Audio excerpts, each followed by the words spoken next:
Hello everyone, this is Cody Lee of BlackCatBooks.org, author of I the Dragon, Cruel and Beautiful Rabbit Hole, Lauren Frey, and the upcoming Jaw of the Dragon. So, we are about a week before the release of The Legend of Zelda Tears of the Kingdom, and of course you have a bunch of people who have pre-downloaded the game on Switch, and they've hacked the console in order to play the game earlier. You can download the game 2 weeks early, but you're not allowed to play it until midnight of release day. So a handful of people have already hacked their Switches.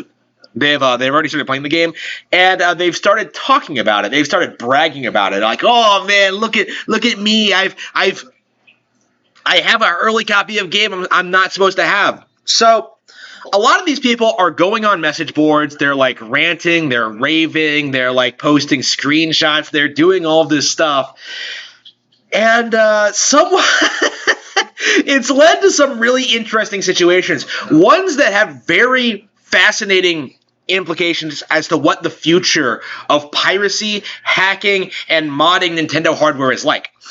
And that is, of course, I am, of course, referring to the individual, the man, the legend, who decided to brag about the fact that he had Tears of the Kingdom on Twitter. And immediately got called out by Reggie Fils-Aime himself. Reggie Fils-Aime threw him a Taken quote about how Nintendo's going to come for you, how we're going to ruin you, how we're going to destroy you. And the guy had to delete his account. That is the future of piracy on Nintendo hardware, right? That is the future that people like Oh Now It's Alex and anyone shilling for emulation or piracy have to look forward to, in that it is becoming more and more clear that as social media becomes more and more ingrained with your personal identity, you cannot openly download and pirate games the way you used to. More and more, we're seeing people like this get wrecked in the most embarrassing ways possible.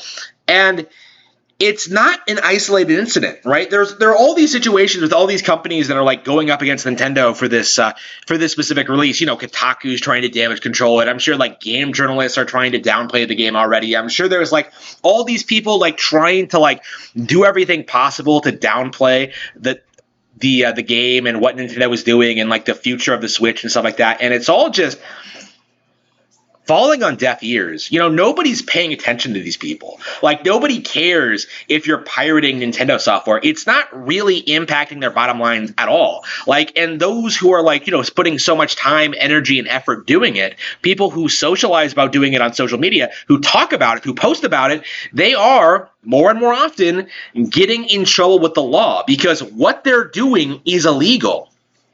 And at the very least, I think in the next 10 years or so, people who say pirate games on Steam Deck or PC or whatever, they will not be able to do what they're doing now. And that is going out on YouTube, making YouTube channels, making tutorials, and making money off of pirated Nintendo software. I think going forward, that, at the very least, is going to become more and more inviolable. Nintendo is, and actually right now is, going after a lot of people who are like exploiting their software for their own gain. You know, there was that guy who like was making YouTube content about Breath of the Wild mods. He got taken down. Like, already at this point, you can't be partnered directly with Nintendo and promote these materials because, you know, they won't allow it. At the moment, it's just a matter of like, you know, going after every possible avenue, right? We have to go after like Patreon donators, and we have to go after like YouTubers and modders and like, you know, distributors, like hardware, like people, you know, that Gary Bowser is a good example of this.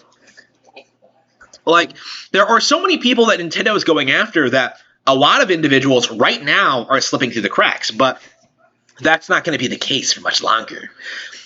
There is no justifying emulation. There is no justifying piracy. There is no justifying PC gaming in general, right? The myth that like every major Nintendo game is playable on PC day one, it's going to become it's going to become less morally gray. It's going to become like less of a legally gray area, and it's going to become more black. You know, like more and more like people like that who like, you know, brag about pirating old Nintendo games on like through emulation, like more and more they're going to get cracked down on. They're going to get fined. They're going to be in prison. They're going to be put to death, right? Nintendo is really going to crack down on this kind of behavior, and it is well-deserved, I think. Like, for too long, for the past 5 years at least, I've had to listen to people, like, try and justify why they're unhappy with Nintendo for, like, the most petty, inconsequential reasons. Oh, so what if NSO has, like, old games on the service? I can just pirate them.